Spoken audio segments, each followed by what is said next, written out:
माननीय Shrimati S Fongon Konyak. Thank you, Honorable Deputy Chairman, sir.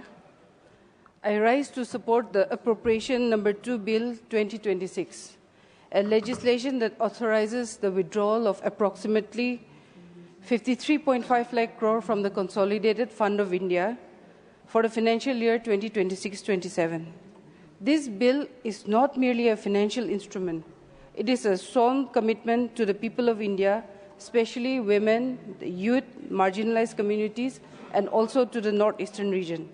Under the visionary leadership of our Honorable Prime Minister, Shri Narendra Modi ji, and the able stewardship of our Finance Minister, Srimati Nirmala Sitharaman ji, this appropriation bill transforms the Union Budget 2026-27 into actionable reality. This bill has been passed after rigorous parliamentary procedures. The demands for grants were gilleted in the Lok Sabha and later returned by the Rajya Sabha after detailed deliberations.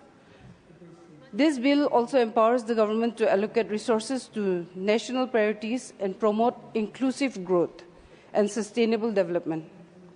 Public capital expenditure has reached a historic high of 12.20 lakh crore, which is more than 4 times the level recorded in 2017 and 18. This demonstrates the government's unwavering commitment to building a Viksit Bharat by 2047. The creation of an economic stabilization fund with an allocation of 57,381 crore further strengthens India's resilience against global economic uncertainties. What makes this appropriation bill truly transformative is its strong focus on social equity and inclusive welfare. It aims to uplift women, empower youth, eradicate poverty, support marginalized communities, and accelerate the development of the northeastern region. I would like to elaborate on these areas. Sir, women are the backbone of our nation's progress. The gender budget for 2026-27 has been enhanced to 5.01 lakh crore, marking an increase of over 11% compared to the previous year. This allocation forms nearly 9.4% of the total union budget and stands as the highest ever gender-focused expenditure in India's history. Under women-specific schemes, flagship programs such as the Pradhan Mantri Awas Yojana, Gramin and Urban, Deen Dayal Antyodaya Yojana, National Rural Livelihoods Mission, and Mission Shakti have received significant financial support. These initiatives aim to provide housing, security, financial independence, clean energy access, and social protection to millions of women.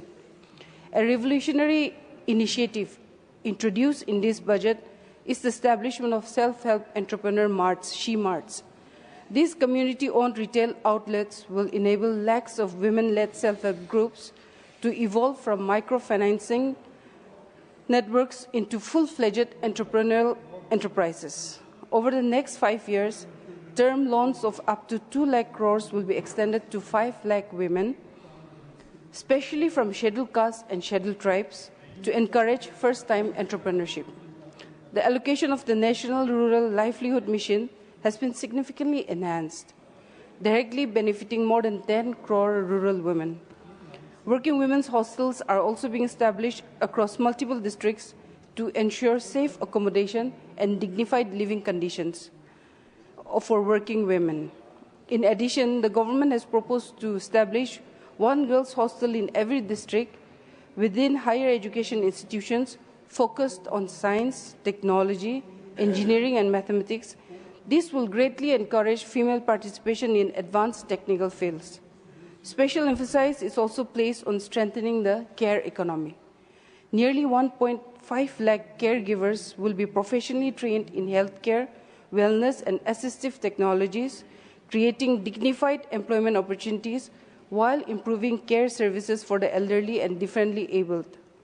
Nutrition and welfare schemes for women and children have also been strengthened. Food fortification programs under the Supplementary Nutrition Scheme and direct benefit transfers under girl-child welfare schemes will significantly improve maternal and child health outcomes. These measures are not mere allocations. They are instruments of transformation. They promote financial independence, safety, health security, and dignity for every woman. This bill ensures that the dream of Lakhpati Didi becomes a reality and guarantees that funds meant for women empowerment are utilized efficiently. India's youth represents the driving force of our nation's future. The budget 2026-27 is proudly youth-centric. Recognizing their aspirations and potential, significant allocations have been made for skill development, employment generation, and education reforms. The Pradhan Mantri Kaushal Vikas Yojana has received a substantial boost to expand skill training programs across diverse sectors. Emerging fields such as animation, visual effects, gaming, and comics are being promoted through these specialized content creator labs in thousands of schools and colleges. These initiatives aim to prepare millions of young professionals for the global digital economy. Special skill development programs have also been designed for the Divyangjan, enabling them to secure employment in high-demand sectors like information technology, hospitality, and manufacturing.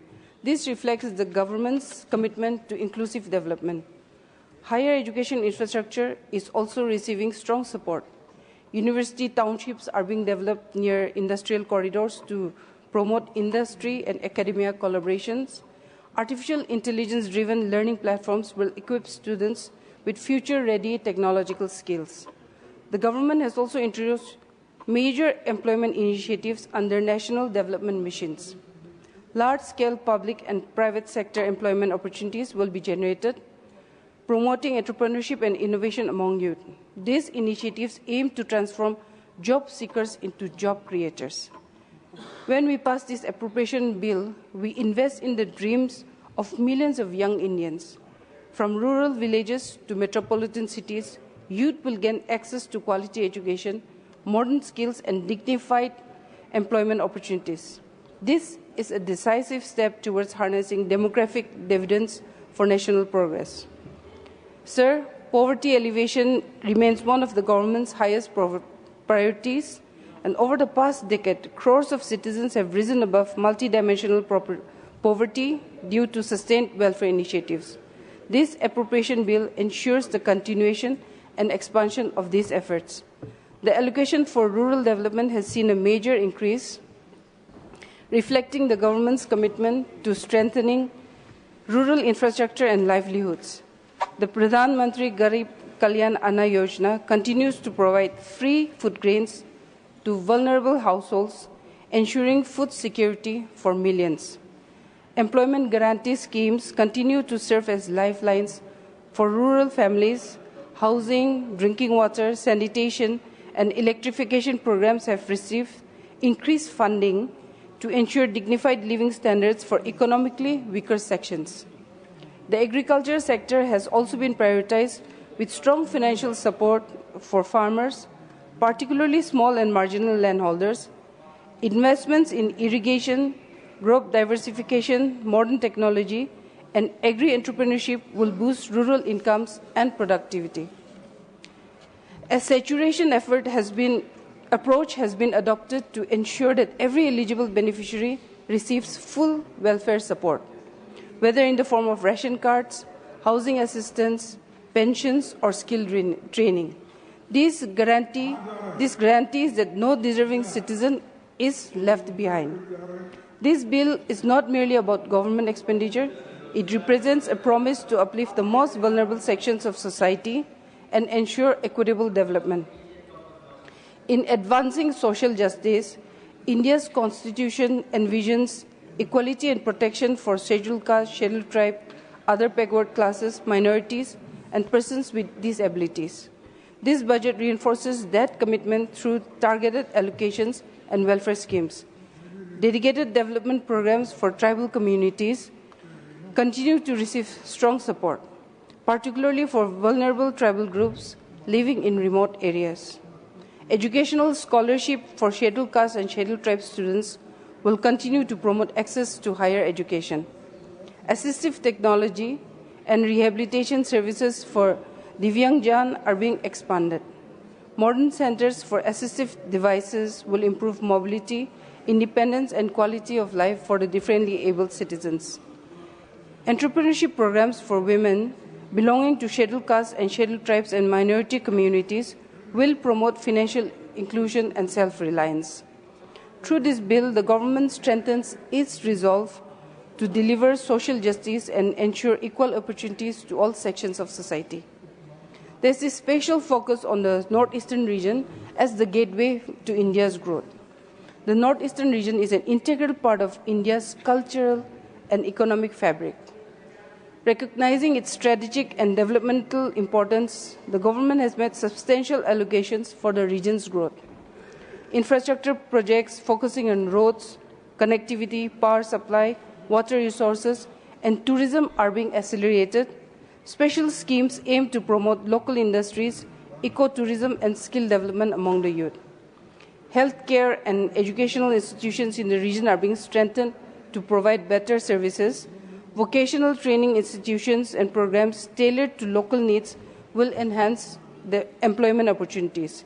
Agriculture and allied sectors such as horticulture, bamboo industry, agar wood, and high-value crops are being promoted to increase rural prosperity.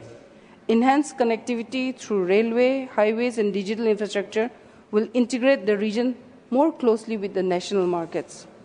These initiatives ensure that the Northeast transforms from a peripheral region into a powerful engine of India's development growth.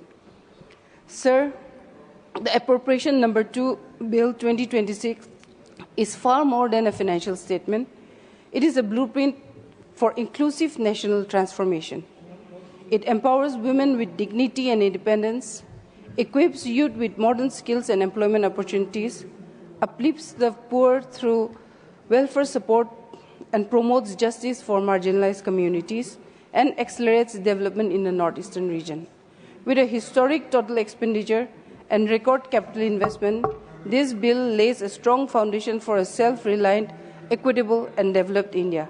I urge this House to pass the bill unanimously and reaffirm our collective commitment to national progress and social justice. Thank you.